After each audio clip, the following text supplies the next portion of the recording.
ধন্যবাদ আলিপুরদুয়ার জেলা সভাপতি মাননীয় গঙ্গাপ্রসাদ শর্মা মহাশয়কে ওনার মূল্যবান বক্তব্য রাখার জন্য। এখন যা অধীনতে খাওয়া হয়েছে, শুনুন কলকাতা থেকে আগত ভারতীয় জনতা যুব মোর্চার রাজ্য সভাপতি তথা বিষ্ণুপুরের সাংসদ মাননীয় সৌমিত্র খান মহাশয়। সৌমিত্র খান মহাশয়কে বলবো আজকের এই এসপিএফ অভিযানে আমাদের সকলের সামনে মূল্যবান বক্তব্য রাখার জন্য।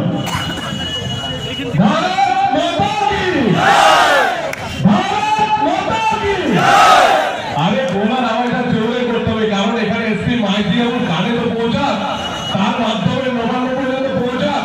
একটু জোর করে মঞ্চে উপস্থিত আছেন গঙ্গাপ্রসাদ শর্মাজি, আলিপুরদুয়ারের জেলা প্রেসিডেন্ট। উপস্থিত আছেন দুই সাধারণ সম্পাদক সুমন কাঞ্জিলাল বাবু ও বীরেন্দ্র দোরাও মহাশয়। উপস্থিত আছে আমাদের এই জেলার যার ডাকে সমস্ত যুবরা এসেছেন, সমস্ত এলাকার মানুষেরা এসেছেন। সেই জেলা সভাপতি যার উপরে বারবার আক্রমণ করা হয়েছে, সেই যুব মোর্চার সভাপতি বিপ্লব দাস আছে, তাকে আমার অসংখ্য ধন্যবাদ আমার তরফ থেকে, এবং সেই বিপ্লব দাসকে আমার অসংখ্য ধন্যবাদ। উপস্থিত আছেন বিচিত্র রাম জিএস যুব মোর্চা, আছেন দীপেন্দ্র চ্যাটার্জি যুব মোর্চা, আছেন আমার সাথে এসেছেন রাজ্য সহসভাপতি অভিষেক সিংহরিয়া, আছেন সাধারণ সম্পাদক ডক্টর গোবিন্দ রায়, আছেন বীর ঘোষ মহাশয়, পঙ্কজ পুঞ্চা, আছেন সমীর রায়, আর আছে এই এলাকার দুজন বিধায়ক, যে দুজনের বক্তব্য আমরা শুনলাম। একদিকে হচ্ছে মনোজ তিলকা মহাশয়, যার বক্তব্য শুনে সবাই দারুণ উপভোগ করলাম। আর আছে উইলসন চট্টোপাধ্যায়, যিনি ভারতীয় জনতা পার্টির বিধায়ক হিসাবে যোগ দিয়েছেন এবং লড়াকু নেতা। আছেন আপনারা হাজার হাজার যুব মোর্চা, আছেন আলিপুরদুয়ারের সমস্ত ব্যবসায়ী, কিন্তু পঞ্চাশটি মানুষ যাদেরকে আমরা দেখতে পাচ্ছি, সেই সমস্ত পুলিশ বন্ধুরা আছেন, ছাদের উপরে পুলিশ বন্ধুরা আছেন, সিভিক ভাইরা, হেলমেট পরা পুলিশ বন্ধুরা।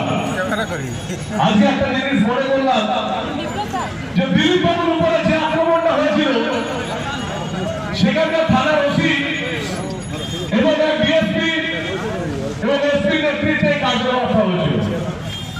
শুধু এটুকু বলতে চাই, যেখানে আলিপুরদুয়ারে যারা পুলিশ আছে, যারা থানার ওসি আছেন, যারা থানার সিআই আছেন, যদি আপনাদের পরিবার যখন রাস্তা নিয়ে যাবে, যদি যুব মোর্চার ছেলেরা ভিড় মারে আর ভিড় করে লুকিয়ে যায়, আপনাদের মাথা ফেটে যায়, তখন কে দেখবে?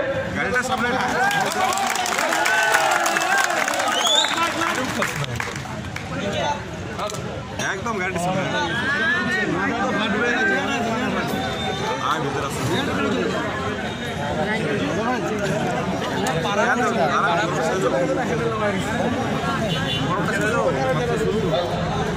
আজকে তাই ওসি সিআই বা যারা থানার তোড়াটা তুলছে, আপনাদের পরিবার যখন রাস্তা দিয়ে যাবে, যখন পাবলিক কে বলবে, আরে চোরের ছেলে কোথায় যাচ্ছিস, আরে চোরের মেয়ে কোথায় যাচ্ছিস, কি দারুণ শুনতে লাগবে।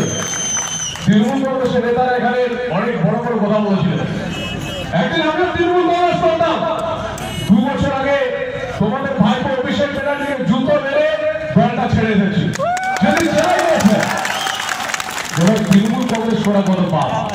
থানার ওসিরা এসপিরা তো খুব বাচ্চা আছে, আমরা জানি ওনারা 60 বছর পর্যন্ত থাকবেন, কিন্তু তৃণমূলের নেতারা যারা পুলিশকে কাজে লাগাচ্ছে, এর আগে সিপিএমরা কাজে লাগাতো, লাস্টে সিপিএম করে পুলিশের দ্বারা নির্যাতন করা হয়েছে। আরে তৃণমূলের নেতারা যারা দুদিন নিজেদেরকে অনেক বড় মনে করছেন, এখানে সৌরভবাবুরা মনে করছেন যে পুলিশ আপনাদের সারা জীবন থাকবে। আপনারা জেনে রাখুন, এই পুলিশকে দিয়ে 100 কোটি টাকা যে কেলেঙ্কারি করেছে, ওই কেলেঙ্কারির দায় আপনাকে নিতে হবে সৌরভবাবু, আর আপনাকে পুলিশের দ্বারা জেলে ঢোকাতে হবে। এই পুলিশ আপনাকে জেলে ঢোকাবে, শুধু সময়টা পাল্টে যাবে আর সাথে সাথে সরকারটা চেঞ্জ হবে। সরকারটা এই কারণে চেঞ্জ হবে কারণ আপনারা দেখেছেন 2019-এ 18টা সিট জিতেছি, 2019-এ 18টা সিট জিতেছি। কোন পুলিশ অফিসার সাপোর্ট করেনি, কোন তৃণমূল নেতা সাপোর্ট করেনি, শুধু পশ্চিমবঙ্গের মানুষ, আলিপুরদুয়ারের মানুষ আর জনতা পার্টির ওয়ার্কাররা কর্মীরা লড়াই করে জিতেছে। আর আজকে আমরা সাংসদ হয়েছি। এখানে সাংসদ জনতা হয়েছে। তখন পুলিশও ছিল না আর কোন তৃণমূলের নেতা হয়েছে বিরাট কিছু করেনি। হ্যাঁ, আমি 6 মাস আগে পরিত্যাগ করেছিলাম তৃণমূল কংগ্রেসটা, কারণ আমি মনে করেছিলাম একটা রাজনৈতিক দলে কিছু নীতি থাকে, একটা রাজনৈতিক দলে কিছু নিষ্ঠা থাকে, কিন্তু একটা রাজনৈতিক দলে শুধুমাত্র পিসি আর ভাইপো, এইভাবে তৃণমূলের জনফুল, একদিকে পিসি আর একদিকে ভাইপো, আর সব করবো চুরিমূল, শুধু চুরি করবো চুরি করবো আর চুরি করবো, এটার জন্য তৃণমূলটা তৈরি হয়েছিল। আর এটাই করছেন ওনারা। আজকে ভারতীয় জনতা পার্টির কাছ থেকে তৃণমূলটা তৈরি হয়েছিল। 1998 সালে মমতা ব্যানার্জি প্রথম প্রধানমন্ত্রী হয়েছিলেন, অটল বিহারী বাজপেয়ীর আশীর্বাদ, আর সেই দিনটা আপনি ভুলে গেছেন। মমতা ব্যানার্জি একটা গলদান বলতে বলতে সঙ্গে সঙ্গে গলদারি করেন। এখানে যে চেয়ারম্যান আছে তিনিও প্রায় চিন্তা ভাবনা করছেন বিশাল লিডার শুভেন্দুদা কবে আছেন, শুভেন্দুদা কবে আছেন। আমি বলছি ওয়েট করুন, 15 দিন পরে শুভেন্দু আসবেন, এটা মনে হচ্ছে যা পরিস্থিতি যা দেখছি 15 দিনের মধ্যে আসবেন। কিন্তু যে সমস্ত পুলিশ অফিসাররা বারবার অত্যাচার করছেন তারা কি ভালো কাজ করছে?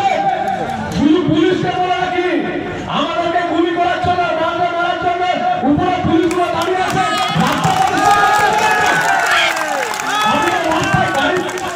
গাড়িগুলো কমপ্লেন করতে পারি না, আমরা উপরে দাঁড়িয়ে কি করবেন? উপর থেকে দাঁড়িয়ে গুলি করবেন, জানলে আমার হতে বন্ধ করবেন। আরে ছেলে রাখুন, কিচ্ছু করতে হবে না আপনারা, কারণ সরকার আমরা এসে গেছি। শুধু সময়ের অপেক্ষা, শুধু সময়ের অপেক্ষা।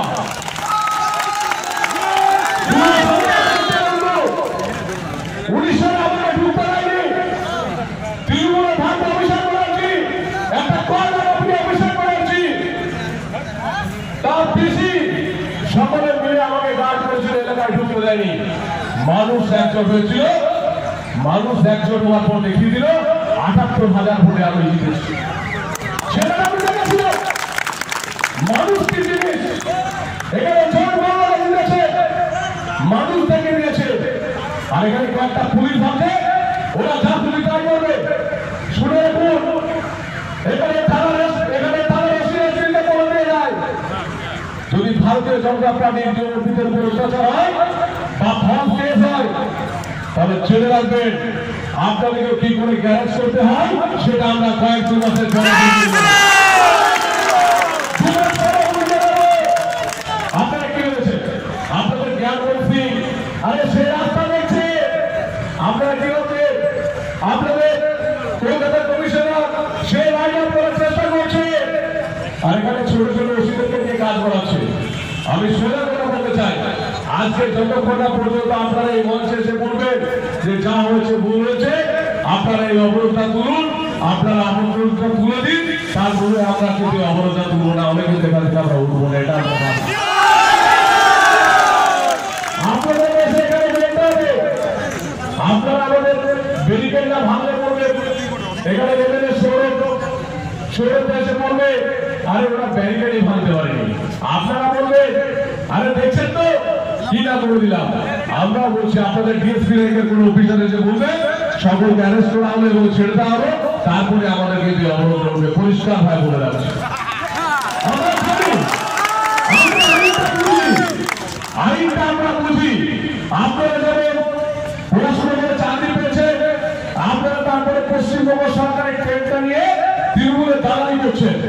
আমরা সেটা তৃণমূলের দালালি করতে তৃণমূলের 5% আপনাদের সেই ট্যাগটা ভুলে যাচ্ছেন, পশ্চিমবঙ্গ রাজ্য সরকার এই ট্যাগটা ভুলে যাচ্ছেন। আর আপনারা যে ব্যাপারটা পান সেটা আমাদের ট্যাক্সের টাকায়, এটা জনগণের ট্যাক্সের টাকায়। এটা মমতা ব্যানার্জি অভিষেক বন্দ্যোপাধ্যায় বলছিল না যে আমার পিসির তালির ঘর থেকে টাকাটা দেয়। আরে ভাই তোমার মমতা ব্যানার্জি বলছে আমি ছবি এঁকে দল চালাই, আমি ছবি এঁকে সুদীপ্ত সেন তৈরি করি। আমার মমতা ব্যানার্জি ভাইপো বলছে আমার টালির ঘর থেকে পয়সা দিই, কেন্দ্রীয় সরকার দেয় না। আরে ভাই, তুমি তো কয়লা চুরি করেছ, আমার ধরা পড়ছে, আর তুমি তো কয়েকদিন পরে ধরা পড়বে। আর তোমার যদি এতই টাকা, তাহলে মমতা ব্যানার্জি কেন বলতে পারবা যে আমি গরিব ঘরে নেই, আমি টালির ঘরে থাকি? একটা কথা বলবো জানেন, উত্তরবঙ্গ থেকে দক্ষিণবঙ্গ কোন জায়গায় মানুষকে ঢোকাতে বাকি রাখবে। এই উত্তরবঙ্গে চা শ্রমিকদের জন্য কি হয়েছে শুধু চা সুন্দরী স্বামীরা কারো দুয়ারে দুয়ারে আরে দুয়ারে দুয়ারে দাঁড়িয়ে যাবে। এই কয়েকটা পুলিশ অফিসার আর কয়েকটা স্কুল টিচারকে নিয়ে যাওয়ার সঙ্গে করে বিপদে সাফ করে দেবো। এর হাসপাতাল যেগুলো আছে স্বাস্থ্যসাথী কার্ড, সেই স্বাস্থ্যসাথী কার্ডে ভর্তি হতে পারে, স্বাস্থ্যসাথী কার্ডে ভর্তি হতে পারে। 1.5 লক্ষ টাকা দিতে পারি, 1.5 লক্ষ টাকা পর্যন্ত চিকিৎসা করতে পারি। সে বলছে 5 লক্ষ টাকা পর্যন্ত চিকিৎসার ব্যবস্থা করবো একটা কার্ড দিয়ে। এই মমতা ব্যানার্জি এত মিথ্যে কথা বলেন, আর কয়েকটা পুলিশ অফিসার আর কয়েকটা শিক্ষককে নিয়ে বলছে রাস্তা রাস্তায় যাবো। শিক্ষকদেরকে মারধর করছে, শিক্ষকদের দিয়ে দিচ্ছে না, শিক্ষকদের গ্যাস দিচ্ছে না, শিক্ষকদের পেনশন দিচ্ছে না। আর পুলিশ কর্মীরা রিটায়ার হয়ে গেলে তাদেরকে পেনশন দেবে কিনা কোনো ঠিক নেই। আর মমতা ব্যানার্জি বলছে দুয়ারে দুয়ারে যাবো। আমি আপনাদেরকে একটা কথা বলছি, দুয়ারে দুয়ারে গেলে ছাটা আনবে, ছাটা মারবে, ছাটা রাস্তার উপরে পড়বে, কোনো ভয় করে কারণ নেই। আপনাদের বলুন তো, আমাদের এখানে দাদার সঙ্গে কথা হচ্ছিল, এখানে বন দপ্তরের পরীক্ষা হচ্ছে। বন দপ্তরে যারা অরিজিনাল বনবাসী, যারা বনের আদিবাসী ভাই বোনেরা, যারা শিডিউল ট্রাইব, যারা শিডিউল কাস্ট, তারা কজন চাকরি পেয়েছে, কেউ পেয়েছে হাত করে বলতে পারবে পরিষ্কার ভাবে? এটাও কিন্তু সৌরভ বাবুরা এই চাকরিগুলো 3 লক্ষ টাকা করে বিক্রি করে দিয়েছে। আপনারা পাবেন কি বলুন? এই সৌরভ বাবুরা চাকরির জন্য 3 লক্ষ টাকা করে বিক্রি করে দিয়েছে।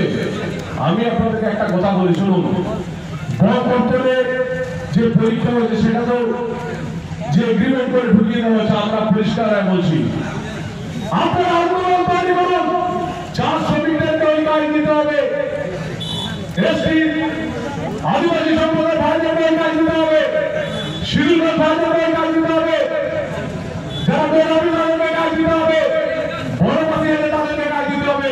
শুধু নেতাদের আত্মীয়-স্বজনকে চাকরি দিতে হবে না। যদি আত্মীয়-স্বজনকে চাকরি দেয়, ওদেরকে ঘাড় ধাক্কা ধরে বন্ধ করতে বের করুন। এটা আপনাদেরকে লড়াই করে নিতে হবে, এটা আপনাদেরকে লড়াই করে নিতে হবে। তাই বলে সব বেঁচে নেই, মমতা ব্যানার্জি যাওয়ার সময় এসেছে, তাই বলে সব বেঁচে নেই। তাই এখানে জমি বিক্রি করে দিচ্ছে, নদীর জল বিক্রি করে দিচ্ছে, আলিপুরদুয়ারে যে নদীর জমিগুলো সেগুলো বিক্রি করে দিচ্ছে, পাট্টা জমিগুলো বিক্রি করে দিচ্ছে। আজকে আদিবাসী ভাই বোনের পাট্টা দিচ্ছে না, আজকে জমিগুলো ঠিক মতো বিতরণ করছে না। আজকে তাই বলবো যুব সম্প্রদায়ের জন্য একটা চাকরি পর্যন্ত করছে না। আজকে মমতা ব্যানার্জি সমস্ত মন্ত্রীদেরকে বলতে হবে এলাকায় কটা ছেলে চাকরি দিয়েছে। আমরা আন্দোলন শুরু করেছিলাম, আমরা শুরু করেছিলাম নবান্ন অভিযান দিয়ে। আমরা চাই উত্তরবঙ্গে একটা সুস্থ সামাজিক সরকার তৈরি হোক। আমরা চাই উত্তরবঙ্গে একটা সরকার তৈরি হোক, যে সরকারটা মানুষের পেটে ভাত দেবে, যে সরকারটা যুবকদের চাকরি দেবে, যে সরকারটা শিল্প দেবে, যে সরকারটা চা শ্রমিকদের জন্য চিন্তা ভাবনা করবে, যে সরকারটা পাহাড়বাসীর জন্য চিন্তা করবে, যে সরকারটা কলকাতার জন্য চিন্তা করবে, যে সরকারটা আদিবাসী ভাই বোনের জন্য চিন্তা করবে, যে সরকারটা আলিপুরদুয়ারের জন্য চিন্তা করবে। তাই ভারতীয় জনতা পার্টিকে দরকার, তাই ভারতীয় জনতা পার্টিকে দরকার। তাই আমাদের এই কারণে বলছি ভারতীয় জনতা পার্টিকে দরকার। দেখুন, গুজরাটে একটা পরিবারের আয় হচ্ছে 1,92,000 টাকা, আর আমাদের আয় সেখানে 76,000 টাকা। এক বছরে আয় হচ্ছে আমাদের 76,000 টাকা, আর গুজরাটে আয় হচ্ছে 1,92,000 টাকা। আজকে গুজরাটে ভারতীয় জনতা পার্টি আছে, বিকাশ হচ্ছে, সবটা বিকাশ। আজকে যদি পশ্চিমবাংলা ভারতীয় জনতা পার্টি করতে পারি, তাহলে উত্তরবঙ্গে আমাদের উন্নতি করতে পারি, এখানে পর্যটন শিল্প করতে পারি, এখানে টিম্বারের যে ব্যবসা সেটা উন্নতি করতে পারি, এখানে আমাদের চা শিল্পের উপর উন্নতি করতে পারি। আজকে সব জায়গায় আমাদের উন্নতি করতে পারি। শুধু উত্তরবঙ্গকে উত্তরবঙ্গের দিকে কোনো উপকার পেয়েছে? এখানে কোনো উপকার পাবেন না। তাই উত্তরবঙ্গে অভিযান আমরা সবাই ডাক দিয়েছি, 7 তারিখ আপনারা আসুন। আমরা সবাই ডাক দিয়েছি, আমরা জানি সবাইকে বাস আমরা করতে পারবো না, আমরা জানি সবাইকে গাড়ি দিতে পারবো না, কিন্তু আমরা আপনাদেরকে আহ্বান জানাবো, কিছু কিছু জায়গায় গাড়ি আমরা দেবো, কিছু কিছু আমরা ব্যবস্থা করবো। আর আপনারা কিন্তু অবশ্যই আসবেন 7 তারিখে। সেখানে তিনি কোন বসে উপস্থিত থাকবে, কৈলাস বিজয়বাবু উপস্থিত থাকবে, মুকুল রায় উপস্থিত থাকবে, লোকেশ চ্যাটার্জি উপস্থিত থাকবে, অগ্নিমিত্রা কর উপস্থিত থাকবে, সমস্ত রাজ্যের নেতৃত্ব উপস্থিত থাকবে। ভারতীয় জনতা পার্টি করছে, শুধু যুব করছে না, এখানে সবাই আমরা একসাথে কাজ করছি। আমি শুধু যুবকদেরকে একটা কথা বলবো, আমাদেরও খিদে পেয়েছে, সকলের খিদে পেয়েছে জানি, এখানে মানুষের কষ্ট হচ্ছে আমরা জানি। তাই পুলিশকে বলবো, আপনারা দেরি না করে, চামচাগিরি না করে, আপনারা এখানে এসে ডিএসপি র্যাঙ্কের কোন অফিসার এখানে ছেড়ে দেওয়া হলো, আর না হলে আমরা এখানে বসে থাকবো। এরপরে মতামত আপনাদের, আপনারা চিন্তা ভাবনা করুন।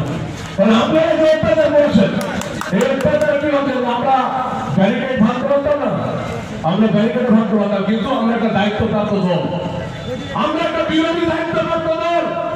তাই আমরা চাইছি আপনার কোন অফিসার এসে এখানে বলুন যে আপনাদের বার্তাটা আমরা মেনে নিলাম, আপনারা এখানে এসে মাইক ধরে বলুন অ্যারেস্ট করলাম এবং ছেড়লাম। আপনাদের যে রাজনৈতিক ভবিষ্যৎ করছেন, আমরা ততক্ষণ পর্যন্ত কিন্তু কেউ যাব না, আমরা কিন্তু কেউ যাব না, তাই তো? পুলিশকে সেখানে বলতে হবে যে আমাদের এতগুলো গাড়ি নেই, তাই আপনাদেরকে অ্যারেস্ট করতে পারছি না, এখানেই ধরলাম, এখানেই ছাড়লাম, বা আমরা সকলকে আমাদের জেলে ঢোকাম, আমাদের কোনো ক্ষতি নেই।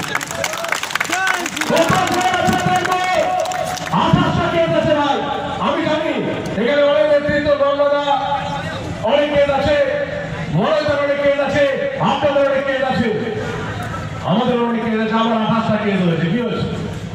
কোনটা বুঝে নেবো? আমি আপনাদের বলবো, একটা মাস লড়াই করুন। আজকে পুলিশকে সেখানে বলতে হবে যে আমাদের এতগুলো গাড়ি নেই, আপনাদেরকে অ্যারেস্ট করা, তাই আপনাদেরকে এখানে ধরলাম এবং এখানে ছাড়লাম। ডিএসপি র্যাঙ্কের কোনো পুলিশ অফিসার আসুন বা এসপি আসুন, এসে এখানে আপনাকে বলতে হবে, ততক্ষণ পর্যন্ত আমরা এখানে বসে থাকবো। আপনাদের উপরে আমরা ছেড়ে দিলাম।